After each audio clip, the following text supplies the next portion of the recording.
Thank you banget Bro Albert udah nyempetin datang di virtual room Sandi Uno Investment Talk.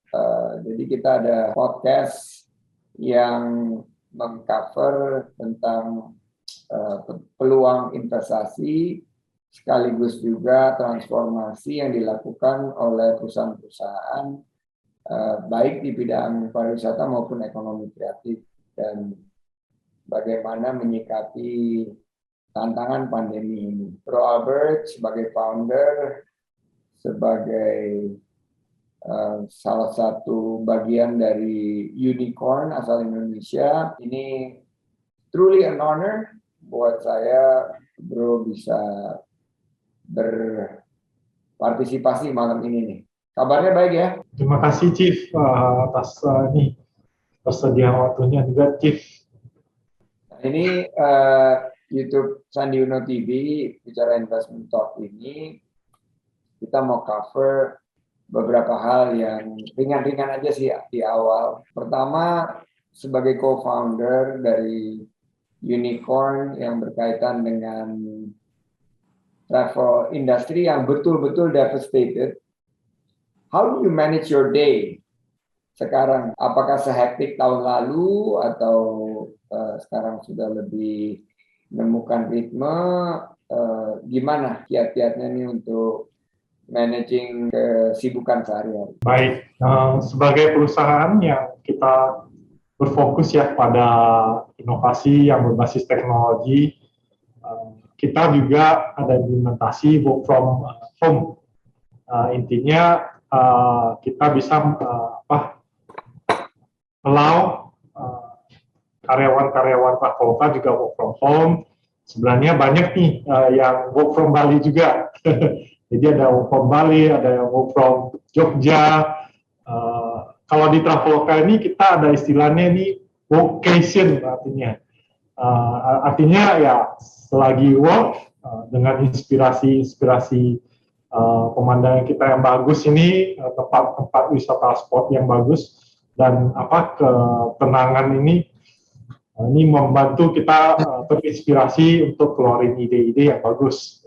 Jadi memang koordinasinya mungkin agak sedikit challenging, tapi ini yang saya rasa dan kita rasa ini sebagai sesuatu inovasi lah yang kita bisa lakukan pas saat pandemi seperti ini.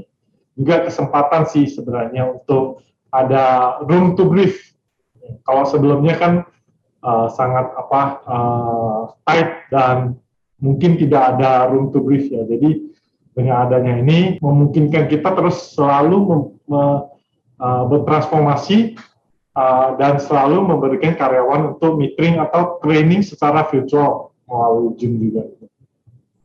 Nah ini kan kita bicara tentang investasi dan investasi yang terbaik itu dibuat saat banyak ketidakpastian tapi bisa melihat tren. Nah dari data yang dilihat oleh Bro Albert sendiri, ini destinasi favorit di Indonesia ini kalau dilihat dari mungkin 5 besar tuh apa aja sih saat ini? Jadi tren yang kita lihat di Traveloka selama ini, pas saat pandemi ini, ada 5 destinasinya yang kita lihat ya. Top 5 itu Bali, Yogyakarta, kalau nggak salah Malang, Surabaya, dan Bandung.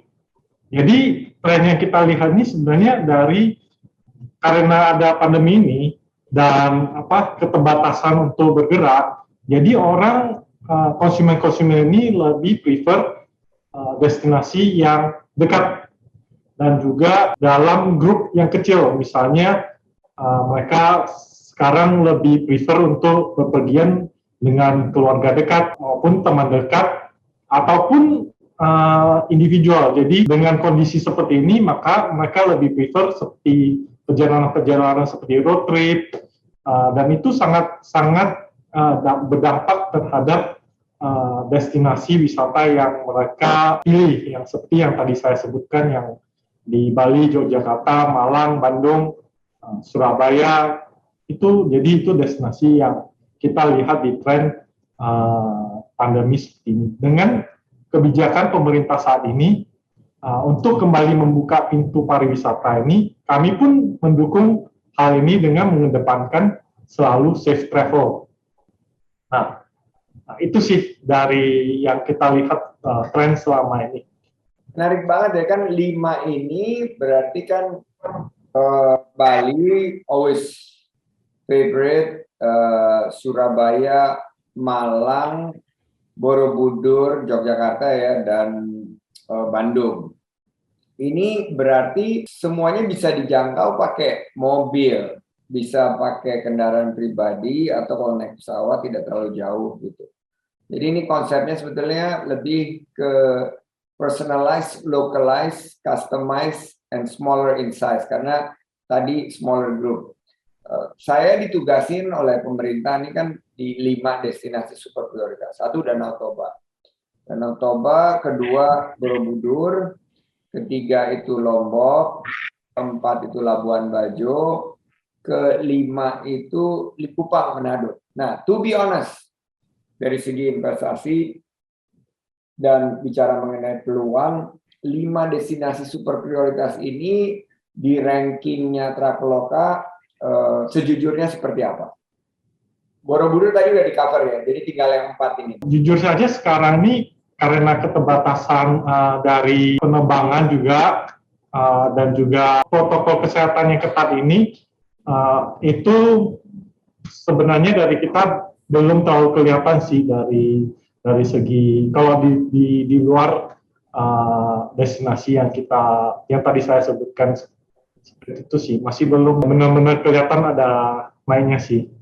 Tapi Ya, yang menarik Danau Toba itu ada kelihatan peningkatan dari segi staycation, dan itu destinasinya yang kita tebak itu kebanyakan dari daerah-daerah sekitarnya, itu dari Medan misalnya, dari Medan, Siantar, Pematang Siantar, itu kebanyakan ke Danau Toba.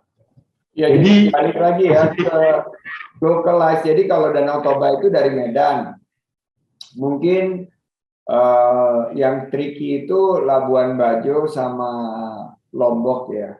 Tapi kayak Manado atau Likupang itu karena ini jadi destinasi yang cukup favorit dari China, itu terbuka juga peluang untuk mengembangkan. Nah, balik lagi ke Traveloka nih. Apa aja sih ini di tengah-tengah pandemi inovasi selain daripada clean and safe travel yang sudah diluncurkan oleh teman-teman di Traveloka? Ya, saya sangat senang dengan pertanyaan-pertanyaan seperti ini. Inovasi-inovasi yang kita lakukan nih selama pandemi ini menarik sekali nih. Kalau bisa dibilang sebenarnya ini kan pandemi ini kita pertama-tama ini sejujur-jujurnya itu kita hit sampai 0 transaksi gitu. Jadi zero transaction pas saat pertama kali pandemi ini hit. Tapi setelah kita berinovasi, kita melihat tren, kita ngobrol dengan customer kita mengerti kebutuhannya mereka, dan juga kita melihat dari segi mitra-mitra kita. Nah, dengan adanya kombinasi seperti ini, kita berhasil nih mengeluarkan beberapa inovasi yang kita lakukan selama pandemi ini. Salah satunya itu Traveloka Eats Delivery. Nah, di mana ini sebuah layanan pemesanan dan pengantaran makanan yang baru tersedia sejak November 2020. Nah, saat ini kami sudah bermitra dengan lebih dari 8.000 restoran di kawasan Jabodetabek. Itu juga bisa membantu nih mitra-mitra kita, dan juga dari segi pengguna kita menggunakan servis ini dengan nyaman dan tenang gitu. Kalau yang lainnya, kita juga ada Traveloka Epic Sale. Nah, ini kita juga sebuah program promosi tahunan yang menggabungkan metode pemasaran terkini dengan teknologi yang canggih. Nah, ini yang kalau nggak salah kita lakukan pas Oktober awal ini, menggandeng sebesar 54.000 mitra yang setengahnya itu UMKM. itu kita bisa membantu mereka untuk mempertahankan keberlangsungan bisnis mitra-mitra kita, sehingga turut berkontribusi terhadap pemulihan ekonomi di sektor pariwisata. Nah, dari data pun itu sangat positif. Yang kita lihat ini ada pengembangan hampir 50% daripada epic sale yang kita lakukan pas awal tahun ini. Kita juga ada tes COVID-19, di mana ini juga menghadirkan 450 pilihan produk pelayanan tes COVID-19 di seluruh Indonesia ini. Jadi itu adalah inovasi-inovasi yang kita lakukan selama ini untuk membantu para mitra, membantu pengguna-pengguna kita untuk bisa tetap bertransaksi dan menggunakan pelayanan kita. Ini yang tes ya, kebetulan tadi bicara mengenai tes, sekarang saya terima banyak sekali nih keluhan nih tentang PCR yang diharuskan untuk pelaku perjalanan. Nah, kita sedang bersiap-siap menghadapi gelombang ketiga atau varian baru. Saya diberitahu oleh Menteri Kesehatan ada varian Delta, sub-Delta atau Delta X yang sekarang sudah terdetek di kawasan kita di Asia Tenggara. Nah, gimana Traveloka ini bisa memberikan solusi nih?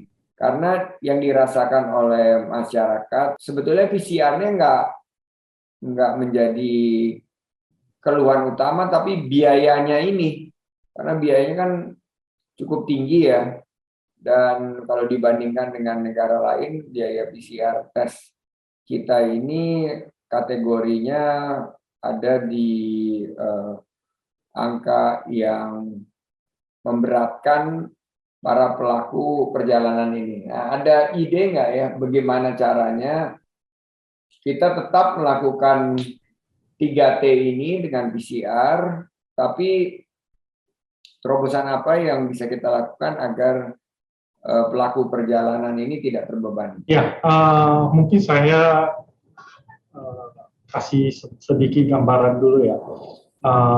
Kalau dari apa yang kita tahu dari konsumen, sebenarnya itu paling penting yang mereka lihat tuh ada 3 hal. Satu itu adalah kesehatan, keamanan perjalanan, itu tetap nomor 1. Kedua itu adalah cost untuk traveling. Dan ketiga itu adalah convenience. Jadi misalnya fleksibilitas untuk booking, gimana caranya.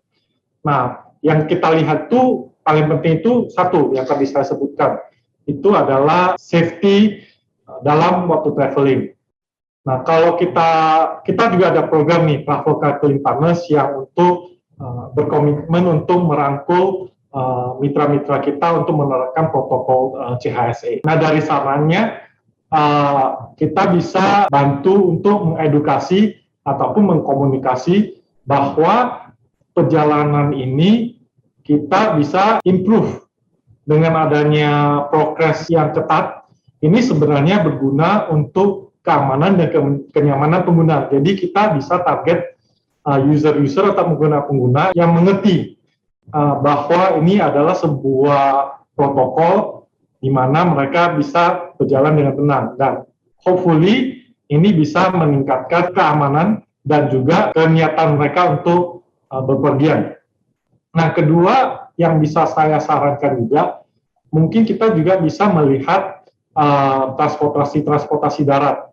Kalau di Traveloka itu kita adalah end-to-end platform ya, kita travel and lifestyle platform, di mana kita menyediakan solusi transportasi darat seperti car rental, bus dan perjalanan darat seperti kereta api. Dari inilah kita juga tidak mendorong masyarakat ke titik-titik yang padat. Jadi transportasinya melalui banyak hal sehingga kepadatan itu bisa dicegah. Dan saya harap juga kalau kepadatan bisa dicegah, tentunya penyebaran COVID ini juga bisa kita menurunkan. Jadi ini yang kita pikirkan solusi yang bisa saya sarankan? Ini kan udah 1,5 tahun nih COVID, dan Traveloka ini udah jadi lifestyle super app.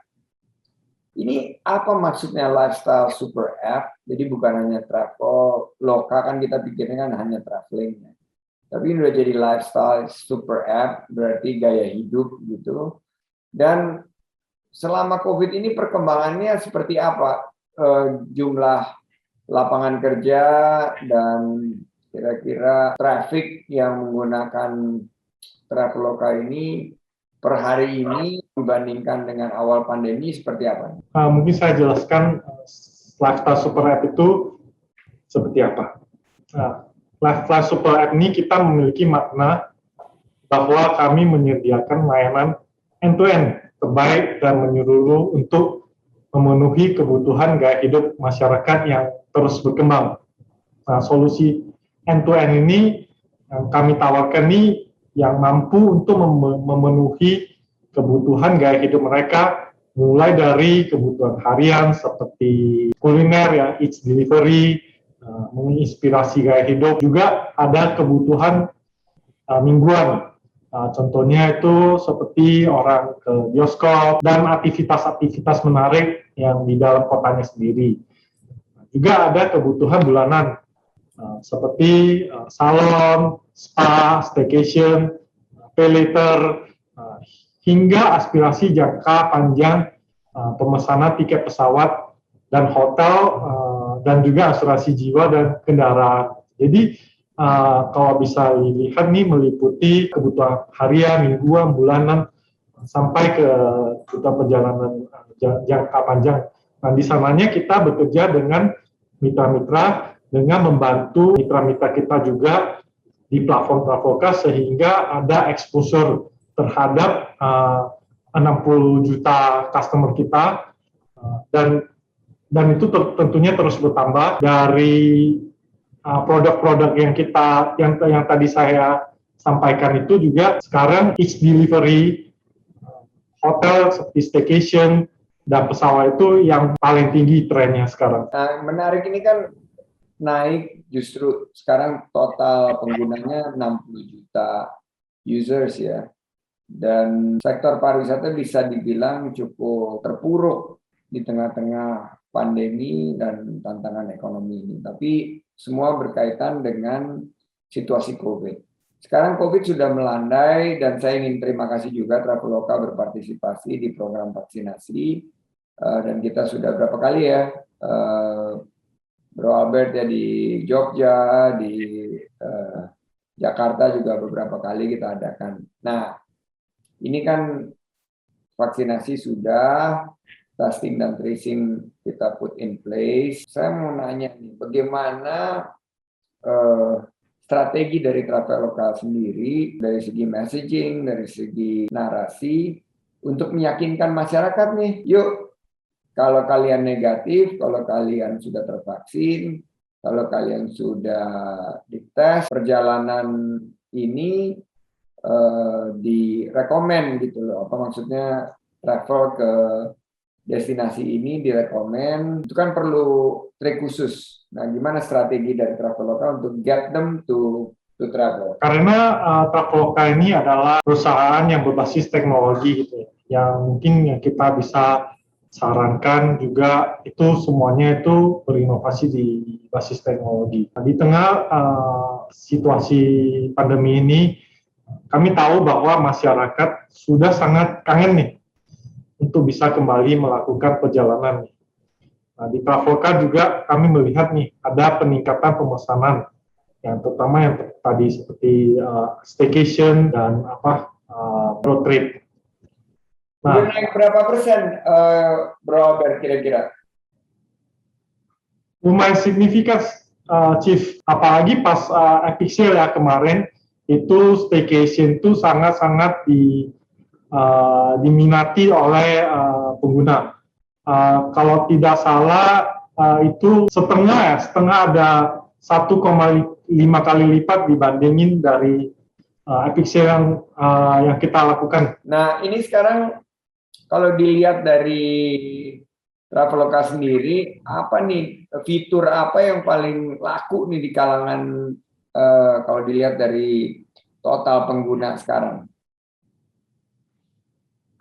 Jadi kalau dari segi fitur, kita sebenarnya ada yang namanya kan kita ada 3 yang paling terkenal, yang paling diidamkan itu adalah eats delivery, akomodasi dan transportasi. Tapi yang kita lihat dari pengguna sehari-hari itu yang menariknya itu dari segi live stream. Jadi kita melihat ada tren pengguna di mana mereka ini mungkin juga gara-gara mereka sudah kangen ya dengan traveling. Jadi mereka bisa menikmati live stream misalnya, sekarang situasi di Bandung seperti apa, dan kita juga menunjukkan destinasi-destinasi yang menarik itu, terutama yang 5 priority DPS itu kita melihat banyak yang minat untuk melihat ataupun mengetahui, mencari informasi lewat live stream di aplikasi kita gitu. Wah, cukup menarik ya, live stream yang malah jadi favorit sekarang ya untuk mereka lihat gitu ya. Oke, ini kan kemarin Epic Sale meningkat 1,5 kali lipat dan melibatkan 54.000 UMKM, dan setiap UMKM itu ada 4 atau 5 lapangan kerja. Jadi total kita melihat ada sekitar 1/4 juta orang yang ter-empowered. Nah, saya pengen tanya nih, strategi dari Traveloka sendiri untuk bisa bukan hanya bertahan ya, tapi not only survive, tapi revive and thrive. Dan saya pernah dengar dulu rencana Traveloka sendiri untuk go regional and go international. Nah, di tengah-tengah situasi seperti ini nih, bagaimana your strategy going forward? Apakah those plans are still on the table atau you are making huge adjustment? Oke, kalau dari kita Pak Chief, sebenarnya kita melihatnya ini dari tren yang kita lihat nih memang ada positif terhadap international traveling, terutama yang mengunjungi destinasi-destinasi Indonesia seperti Jakarta dan Bali. Nah, kita lihat juga dari tren kita, sebenarnya orang sangat ingin nih punya ke Bali. Kapan lagi, apalagi pas di negara-negara yang ada winter, untuk berkunjung, have a stay di Bali maupun di Jakarta. Karena Traveloka ini balik lagi kita adalah perusahaan yang berbasis teknologi.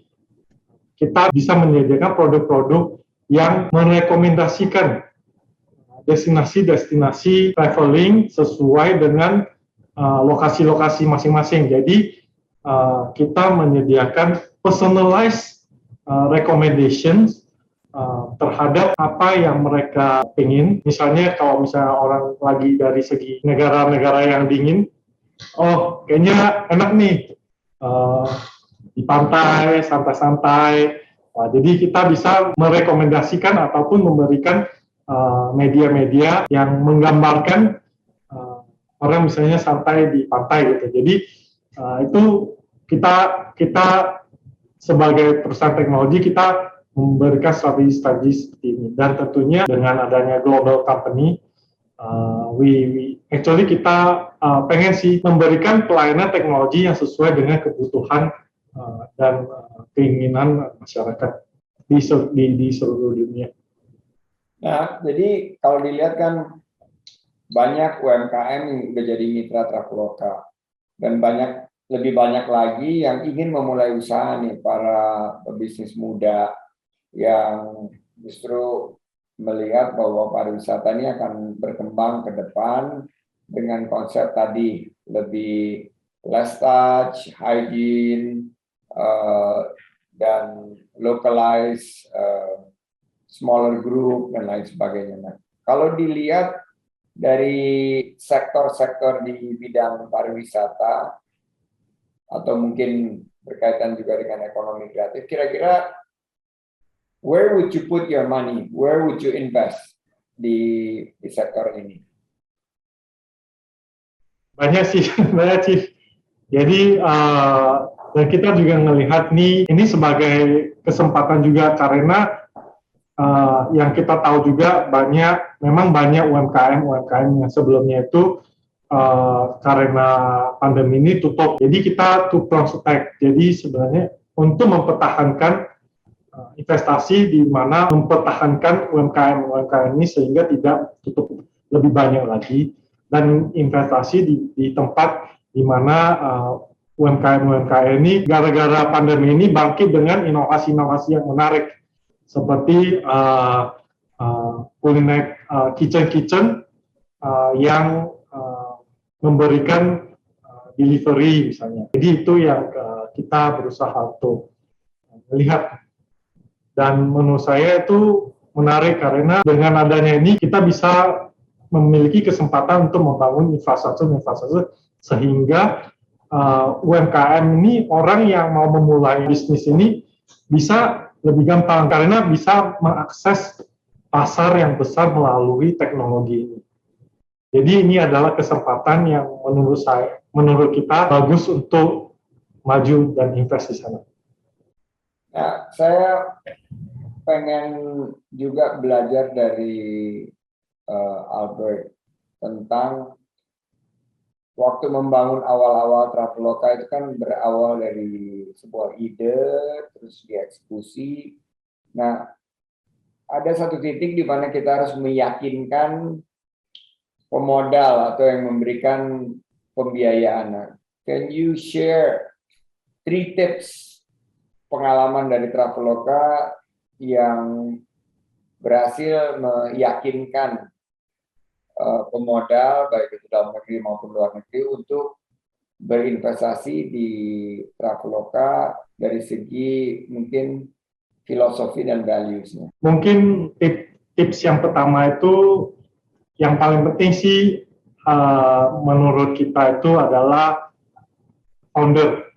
Jadi seberapa bagus founder itu menentukan sebuah, karena pas pertama mulai itu susah ya, kayak kalau bisa kita melihat apakah bisnisnya akan naik atau bisnisnya akan turun itu agak susah. Nah makanya pengalaman founder dan niatnya founder itu dalam merancang dan memulai sebuah perusahaan itu sangat penting. Jadi itu yang bisa convince investor-investor itu untuk berpartisipasi di dalam perusahaan itu. Yang kedua, kita harus mengerti market. Mengerti market ini artinya mengerti customer kita. Kebutuhan customer seperti apa, kebutuhan pasar itu seperti apa dari segi makro sampai makro itu pentingnya itu melihat pandangan itu seperti apa. Nah, yang terakhir, founder yang bersifat opportunis. Jadi entrepreneurship yang opportunis yang bisa melihat opportunity apa, kesempatan-kesempatan apa yang kita bisa masuk dan harus bisa menjelaskan kenapa kita masuk dalam kesempatan yang kita decide. Jadi itu 3 tips yang mungkin saya bisa. Yang pertama, the strength of the founder. Background strength of the founder. Kedua adalah ability to understand market. Ketiga adalah how do you spot opportunity. Nah, saya ini kita udah di penghujung. Saya tuh sangat appreciate terobosan-terobosan Traveloka. Saya pernah cerita sama beberapa teman-teman pada satu saat sekitar mungkin 2017 gitu, saya lagi lari di Bangkok. Saya tuh merinding gitu loh ngelihat ada di train itu tulisan Traveloka gitu. Itu bawa suatu kebanggaan banget buat saya karena ini anak-anak Indonesia yang mengelola dan sudah jadi satu aplikasi yang dipakai juga di luar negeri. Nah, tapi kita tadi udah belajar tips bagaimana meyakinkan para investor. Ini just on personal level, karena kita ini adalah investment talks, what would your top 5 investment today di tengah-tengah pandemi ini, Albert, itu where are you putting your money other than obviously di Traveloka sendiri, tapi which sectors that you think would also bounce back after the pandemic? Mungkin yang saya pengen share ini lebih ke, kalau kita ngelihat market ini, tentunya kita akan memasukkan our investment di sektor yang kita mengerti, karena ini akan memberikan nilai tambahan yang dari kitanya, dan karena kita mengerti sektor ini, jadi dengan berbasis itulah yang kita decide, oh sepertinya sektor-sektor yang berhubungan dengan lifestyle, gaya hidup, karena itu yang kita mengerti, itu yang kita merasa comfortable untuk masuk, to put our money in, ya, sehingga we don't make reckless decisions ataupun memasukkan investasi di mana kita tidak bisa memberikan nilai tambahan. Dan juga mungkin yang terakhir itu passion sih, passion. Kalau saya lihat tuh passion itu sangat amatlah penting, karena dengan ada passion ini kita bisa memberikan atau kita bisa memberikan kita diri sendiri itu sebuah meaning-nya dengan apa yang kita kerjakan sih. Jadi itu tips. Sense of purpose lah ya, menjadi benar, yang bermanfaat. Nah, ini ada 2 pertanyaan yang cepat aja jawabnya, karena kita sudah banyak sekali mengambil waktu, Bro Albert. Pertama, kan kita nih di Indonesia aja nih sekarang nih, saya pakai baju di Indonesia aja. What is your 3 most favorite destinations di Indonesia, Albert, yang bisa di-share kepada para pemirsa Sandi Uno TV? Oke, 1, Bali. I think it's a magical place. It's a beautiful and it's very magical place that you can't find it at anywhere in the world. Kedua, Yogyakarta, Jogja, because I have a very personal experience di sana. Dan ketiga, tentunya Danau Toba, orang Sumatera Utara.